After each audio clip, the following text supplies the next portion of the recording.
তাকে ছাড়া আমি কিভাবে থাকবো, এই একটা কথা কখনো তোমাকে ভালো থাকতে দেবে না। কেউ কারো জীবনে অপরিহার্য না। এই সহজ কথাটা যতদিন তুমি না বুঝতে পারবে ততদিন তুমি ভালো থাকতে পারবে না। সময় সবকিছু বদলে দেয়। একসময় যে মানুষটা তোমার সাথে কথা না বলতে পেরে হাউমাউ করে কাঁদত, আর সে মানুষটা তোমার 50 বার কল রিসিভ করারও সময় পায় না। একসময় যে মানুষটা সারা রাত জেগে কথা বলার জন্য অনুরোধ করত, আজ তার খুব সহজে ঘুম চলে আসে। একসময় যে মানুষটা তুমি না খেলে খেত না, আজ তার সময় হয় না তোমার কাছে জানতে চাইবার তুমি খেয়েছো কিনা। একসময় যে মানুষটা তোমাকে ছাড়া 1 মিনিটও চলে না বলে শক্ত করে জড়িয়ে ধরত, আজ সেই মানুষটা 1 সপ্তাহ পরেও যোগাযোগ করার সময় পায় না। একসময় যে মানুষটা তোমার সবকিছু ভালো লাগতো, আজ সেই মানুষটার তোমার ভালো জিনিসগুলো অসহ্য লাগে। সময়ের সাথে সাথে পছন্দের মুখটা অপছন্দ হয়ে যায়। সময়ের সাথে সাথে প্রিয় মানুষটাও অপ্রিয় হয়ে যায়। সময়ের সাথে সাথে প্রিয় অভ্যাসগুলো অপ্রিয় হয়ে যায়। শুধু সময়ের সাথে সাথে ভালোবাসাটা ভুলে যাওয়া যায় না। ভালোবাসা ভুলে যাওয়ার দরকার নেই। শুধু যে মানুষটা এত সহজে বদলে গিয়ে সব স্মৃতি, কমিটমেন্ট, আবেগ, অনুভূতি, ভালোবাসা ভুলে গেল, তাকে মনে করে আর কষ্ট পাবে না। ভুলে থাকার চেষ্টা করো, দেখবে একদিন মনটা ঠিক শক্ত হয়ে যাবে। যেমন লোহাকে বারবার আগুনে পুড়িয়ে আঘাত করে করে ধারালো অস্ত্র বানানো হয়, তুমি ঠিক তেমন আঘাতে আঘাতে ধারালো অস্ত্র হয়ে যাবে। সময় সব বদলে দেবে। সেদিন আর আজকের মতো তার ফোন না পেলে মন খারাপ হবে না। সেদিন আর তার সাথে দেখা না হবার জন্য কান্না আসবে না। সেদিন প্রতারকটাকে কৃতজ্ঞতা জানাবে, কারণ সে তোমাকে ঠকিয়েছে বলেই তুমি এতটা শক্ত হতে পেরেছ। সেদিন তোমাকে কেউ ভাঙতে পারবে না, কারণ পাথরে আঘাত করলে কাঁচি ভাঙবে, পাথর না। সে খুব ভালো ছিল। আমার ব্যর্থতা আমি তাকে আগলে রাখতে পারলাম না। আমি কেমন ভালোবাসলাম তাকে, তার ভালো খারাপ আমি মানতে পারলাম না। ছি, আমার নিজের প্রতি নিজের রাগ হয়। তার ভালো খারাপ ভালো লাগা যদি আমি মেনে নিতাম, ইস, তাকেও আগলে রাখা যেত। আমি কেমন প্রেমিক ছিলাম, কখনো তার ভালো লাগার মূল্যই দিইনি। তার ভালো লাগতো কি জানেন? তার ভালো লাগতো আমি ছাড়া আরো অনেকের সাথে কথা বলতে। তার ভালো লাগতো আমাকে অপেক্ষা করিয়ে অন্যের সাথে কথা বলা। তার ভালো লাগতো আমি যেন তার রাগ ভাঙাই, আমার রাগ সে না ভাঙলেও চলবে। তার ভালো লাগতো ছেলে বন্ধুর সাথে খুব খারাপভাবে কথা বলা। তার ভালো লাগতো সবাইকে ছবি দেওয়া, কিন্তু আমি চাইলেই হাজার বাহানা। তার ভালো লাগতো মিথ্যে কথা বলা। তার ভালো লাগতো পুরনো প্রেমিকের সাথে কথা বলা। তার কিন্তু আমাকেও ভালো লাগতো, সেটাও আমি জানতাম। তার ভালো লাগতো ঘুমের নাম করে আমাকে এড়িয়ে চলা। তার ভালো লাগতো আমাকে কষ্ট দেওয়া। আমি তার এসব ভালো লাগা মেনে নিতে পারলাম না। ছি, আমি কেমন প্রেমিক ছিলাম। এই জন্যই তো তাকে আগলে রাখতে পারলাম না। আসলে তার ভালো লাগার যে আমি মূল্যই দেইনি। মানুষের ভালো লাগাকে প্রাধান্য দেওয়া লাগে, না হয় সম্পর্ক টিকে না। সম্পর্কে শুধুমাত্র একজনের ভালো লাগার জন্যই অন্য আরেকজন অন্ধের মতো ভালোবেসে যায়। হারিয়ে ফেলেছি আমি আমার ভালোবাসাকে। সত্যি সে ভালো ছিল। আমি আজও নীরবে বসে চোখে জল ফেলি। আমাকে তুমি বুঝতে পারোনি, হয়তো বোঝার চেষ্টা করনি বলেই আমাকে তুমি বুঝতে পারোনি। আমার কলিজার প্রতিটা পৃষ্ঠায় এক একটা মহাকাব্য রচনা করে চলেছে। একটা বারের জন্য তুমি পড়ে দেখোনি। তবে আমাকে দেওয়া ভালোবাসা কি আমার প্রতি তোমার করুণা ছিল? আমি তো তোমাকে মন থেকে ভালোবেসেছিলাম। আজও তোমাকে সত্যিকারের ভালোবাসি। আমার ভালোবাসা তো কোনো খাত নেই। তোমাকে সত্যিকারের অর্থে আমার ভালোবাসার রাজ্যের রানী করেছিলাম। সবকিছুর পরেও কেন কেন এভাবে আমার থেকে দূরে চলে গেলে? সবটাই তো জানতে কতটা পাগলের মতো তোমাকে ভালোবেসেছি। হায় দুনিয়া, এই পৃথিবীতে সত্যিকারের ভালোবাসার কোনো দামই নেই। তোমার তো ভালোবাসাগুলো হয়তো অভিনয় ছিল, তাই না? কি দোষ করেছিলাম বলো তো? তোমাকে ভালোবাসাটা কি আমার দোষ ছিল? কিন্তু আমি তো তোমাকে জোর করিনি। আমি একাই তোমাকে ভালোবেসে যাচ্ছিলাম। এটাই তো ভালো ছিল। কেন 2 দিনের জন্য এসে আবার চলে গেলে? আমাকে ভালোবাসতে যদি তোমার এতটাই অরুচিকর হয়, তবে কেন তুমি আমাকে মিথ্যে স্বপ্ন দেখালে? তোমার মনে আমি নেই, সেখানে অন্য কেউ। এটা আমাকে বলে দিতে পারতে। আমি তো দিব্যি ভালোই ছিলাম। আমি আমার একা জীবনের নীরব ভালোবাসাকে নিয়ে, যে ভালোবাসা আমি তোমাকে কখনোই কাছে পেতাম না, নিজেকে আড়াল করে তোমাকে রোজ দেখতাম। যে ভালোবাসা আমি একাই নিজের ভালোবাসার কথাগুলো বিড়বিড় করতাম। তোমাকে আজও খুব মিস করি। শুধু মিস করো না, তুমি আজও তোমার কলের আশায় থাকে। কিন্তু তুমি তো ব্যস্ত থাকো অন্য কাউকে নিয়ে। যে কটা দিন তুমি আমার সাথে ছিলে, মনে হচ্ছিল আমি হয়তো জিতে গেছি তোমাকে আমার জীবনে পেয়ে। কিন্তু না, সেটা ছিল ক্ষণিকের জন্য। আমি পেয়েও তোমাকে হারালাম। এর থেকে তোমাকে না পেতাম, তাহলে হয়তো এতটা কষ্ট বুকে কখনোই হতো না। এভাবে একা কাঁদতে হতো না আমাকে। আচ্ছা, একটা কথা বলি, আমার মতো কি তোমাকে অন্যকে ভালোবাসতে পারবে? না, পারবে না। তুমি আমার ভালোবাসাটাকে এতটাই ছোট করে দেখেছ যে কখনো আমার ভালোবাসাকে বুঝতেই পারোনি।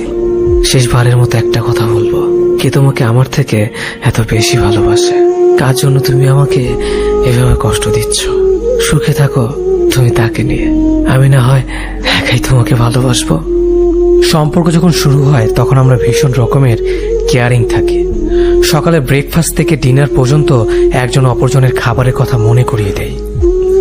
ব্যাপারটা এমন না যে আমি তাকে খেতে না বললে সে খাবে না। ব্যাপারটা হলো সম্পর্কের শুরুর দিকে কেয়ার নেওয়া এবং কেয়ার পাওয়া, দুটো বিষয় আমরা ভীষণ রকমের তৃপ্তি পাই। ঘন্টায় 3 বার ফোন দেওয়া, দিন শেষে প্রিয় মানুষের সাথে ঘন্টা পর ঘন্টা কথা বলা, একজন অসুস্থ হলে আরেকজনের দুশ্চিন্তা হওয়া, সবকিছুই একটু অন্য রকমের থাকে। মাঝে মাঝে মনে হয় মানুষটাকে ভালোবাসার জন্য এক জীবন যথেষ্ট না। এরপর অল্প অল্প করে সম্পর্কের ডেফিনেশন বদলাতে শুরু করে। কেয়ারিং মানুষগুলো ড্যাম কেয়ার হয়ে যায়, প্রিয় মুখ মুখস্থ হয়ে যায়। রাত জেগে কথা বলা মানুষটা মধ্যরাতে ঘুমাতে শুরু করে। একজনের অসুস্থ হওয়ার ব্যাপারটা আরেকজনের কাছে স্বাভাবিক হতে শুরু করে। প্রচন্ড জ্বরের ঘরে যে বিপরীত মানুষটা একসময় মাথায় হাত বোলানোর কথা বলতো, সম্পর্কের বয়স বেড়ে গেলে সেই মানুষটা একটা না পেয়ে এক্সট্রা খেয়ে ঘুমিয়ে যাওয়ার কথা বলে। টিপ পড়লে তোমাকে কি যে সুন্দর লাগে বলা প্রেমিক একসময় চোখের নিচে পড়ে যাওয়া কালিরও খেয়াল করে না। আমরা বেরিয়ে আসতে শুরু করি একটা ফ্যান্টাসির জগৎ থেকে। তারপর একদিন আর সবকিছু আগের মতো চলতে থাকে না। সব কেমন এলোমেলো লাগে। মানুষটা অভ্যাস হয়ে গেলেও একসময় মানুষটাকে আর আপন লাগে না। হৃৎপিণ্ড ভর্তি ভালোবাসা মরে গিয়ে যেখানে অভিযোগ ঢুকতে শুরু করে। আহা, ইনসোমিনিয়া ঝাপটে ধরে সমস্ত শহরটাকে। আমরা আশ্রয়হীন থাকতে পারি না, সবসময় একটা আশ্রয় দরকার হয় আমাদের। তারপর আমরা দূরে যেতে শুরু করি, একটা নিরাপদ আশ্রয় খুঁজে, একটু প্রেম খুঁজে, একটু কেয়ারিং চাই। মাঝে মাঝে দূরে চলে যেতে হয়। দূরে চলে যাওয়াটা জরুরি। দূরত্ব সৃষ্টি না হলে মানুষগুলোকে গুরুত্ব বোঝানো যায় না। মাঝে মাঝে নিজেকে আড়াল করে মানুষগুলোকে টের পাইয়ে দিতে হয় বুকে কতটা গভীর কষ্ট জমে গেলে মানুষ দূরে চলে যায়। জীবনে হুট করে নতুন কাউকে মনে জায়গা দেওয়ার আগে একবার হলো পুরনো সে মানুষটার কথা ভেবে নিও, যাকে মনে জায়গা দিয়ে তুমি নির্মমভাবে ঠকেছিলে। তখন তো তুমি ঠিক আড্ডা বুঝতে পারোনি প্রতারক মানুষটার করা অভিনয়টুকু, যার কারণে মানুষটার কথার মায়াজালে তুমি আটকে গিয়েছিলে। কিন্তু এখনো যদি সেই একইভাবে প্রতারিত হও, তাহলে তুমি এখনো বোকাই আছো। যে ভালোবাসতে চায় তাকেই যে ভালোবাসতে হবে এমনটা কোথাও লেখা নেই। সবাই তো আবার সত্যিকারের অর্থেই মন থেকে ভালোবাসে না। অনেকেরই ভালোবাসার কথার পেছনে থাকে অভিনয়, ছলনার, প্রতারণার মতো বাজে উদ্দেশ্য। সবার মিষ্টি কথায় নিজেকে ভোলাতে নেই। তোমার জীবনে অনেকেই ভালোবেসে কাছে আসতে চাইবে, কিন্তু সবাই তোমাকে সত্যিকারের অর্থে মন থেকে ভালোবাসবে না। অনেকেই শুধুমাত্র অতীতকে ভুলে থাকার জন্য নতুন করে কাউকে কাছে পেতে চায়। অনেকের কাছে ভালোবাসা শুধুমাত্র সময় কাটানোর জন্য। যে মানুষটা হুটহাট করে জীবনে চলে আসতে চায় তার বিদায় বেলাও হুটহাট করে হয়ে যায়। হঠাৎ করে চলে আসা মানুষগুলো সারা জীবন থাকতে আসে না। এরা অনেকটা অতিথি পাখির মতো খানিকটা সময় মনে নাড়া দিয়ে চলে যায়। অতিথি পাখিকে যেমন আটকে রাখা যায় না, এদেরও ধরে রাখা যায় না। যে জীবন থেকে চলে যেতে চায় তাকে যেমন জোর করে ধরে রাখতে হয় না, তেমনিভাবে যে জীবনে হঠাৎ করে আসতে চায় তাকেও সাথে সাথে গ্রহণ করতে হয় না। মানুষটাকে অপেক্ষা করাতে হয়, তার ভালোবাসার পরীক্ষা নিতে হয়। এতে করে সঠিক মানুষ চিনতে পারা যায়। জীবনে ভুল কোনো মানুষকে ভালোবেসে ঠকে যাওয়ার থেকে সারা জীবন একা থাকাটাই অনেক ভালো। এতে করে আর যাই হোক, অন্তত ভুল কোনো মানুষের স্মৃতি নিয়ে সারা জীবন বেড়াতে হয় না। ভুল মানুষের স্মৃতি অনেকটাই দেহের ক্ষতর মতো, সারা জীবন চাইলেই একাই কাটিয়ে দেওয়া যায়। কিন্তু জীবনে ভুল কোনো মানুষের জন্য মায়া নিয়ে কাটিয়ে দেওয়া যায় না। সঠিক মানুষটার জন্য অপেক্ষা করে থাকা যায়, কিন্তু ভুল মানুষটার স্মৃতি নিয়ে থাকা যায় না। ভুল মানুষটার কাছে নির্মমভাবে ঠকে যাওয়ার যন্ত্রণা কঠিন, ভীষণ কষ্টের।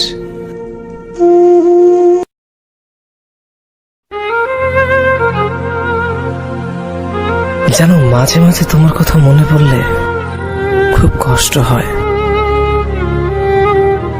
চিৎকার করতে ইচ্ছে করে। মনের ভেতর কেউ যেন আমাকে হত্যা করছে। কেন এমন ভয় হয় তোমার জন্য? পারবে কি উত্তর দিতে? মাঝরাতে ঘুম ভেঙে গেলে হঠাৎ আজকে উঠি। যেন মাঝে মাঝে ভাবি, যাকে নিয়ে এত চিন্তা করছে সে তো অন্য কারো কথা চিন্তা করে। শুধু শুধু আমি ভেবে কি করব? আবার পরক্ষণে মন বলে, সে ভালো আছে তো, একবার ওর খোঁজ নিলে কেমন হয়। সে তো চায় না আমাকে। কেন এমন হয়? তোমাকে এতটা ভালোবাসি আর তুমি আমার প্রতি বিরক্ত। তবে কেন ভালোবেসেছিলে? তবে আমার চলে যাওয়া নিয়ে কেন এত চিন্তা করতে তুমি? আজ মনের মাঝে প্রশ্নগুলো ঘোরাফেরা করছে। আচ্ছা, মনে যেমন কথাগুলোর উত্তর কি কোনোদিনও পাবো না আমি? কোনোদিনও না। সারা জীবন প্রশ্নের মাঝেই পড়ে থাকবো। সময় তো অনেক পেরিয়ে গেছে, যোগাযোগ আজ বিচ্ছিন্ন হয়ে গেছে। কই, আমি তো ভুলিনি তোমাকে, আমি তো ভুলিনি আমাদের কাটানো মুহূর্তটাকে। তুমি কিভাবে পারলে এক নিমিষে ভুলে যেতে? তবে কি এক ফোঁটো ভালোবাসেনি আমাকে? সবকিছু ছিল তোমার অভিনয়। হ্যাঁ, কিছু কিছু ছেলেরা একটু না, হয়তো অনেকখানি নির্ভরতা চায় তার প্রিয় সেই কাছের ভালো লাগার মানুষটা থেকে। সে চায় তার এলোমেলো ছন্নছাড়া সাদা কালো আর বেরঙের জীবনটাকে তার ভালোবাসার মানুষটা আর খুব যত্নের সাথে সাজিয়ে গুছিয়ে দিক, তাকে অন্ধকার থেকে আলোতে নিয়ে যাক। আর তার জন্য প্রেমিকের কাছে সেই ছন্নছাড়া প্রেমিক অবাধ্য প্রেমিক হয়ে থাকতে চায়। আকাশ হলো প্রেমিকটা তার প্রেমিকার কাছ থেকে হাতুড়ে গলায় ভালোবাসি শব্দটা শোনার থেকে রাগে রাগি ভার গলায় দু একটা ধমকার শাসনটাই বেশি পছন্দ করে। খাবার না খেয়ে বসে থাকে সে অবাধ্য প্রেমিক অপেক্ষা করে কখন তার প্রেমিকা তাকে অভিমান কণ্ঠে বলবে, এখনো খাওনি কেন? এভাবে কি তুমি আমাকে কষ্ট দিয়ে ভালো থাকো? ঠিক আছে, তাহলে খেও না। প্রতিবার বাইরে যাওয়ার আগে সে ছন্নছাড়া প্রেমিক অপেক্ষায় থাকে কখন তার দায়িত্ব নেয় সে প্রেমিকা কড়া কণ্ঠে বলবে, বাইরে যাচ্ছ যাও, কিন্তু সাবধানে রাস্তা পার হবা।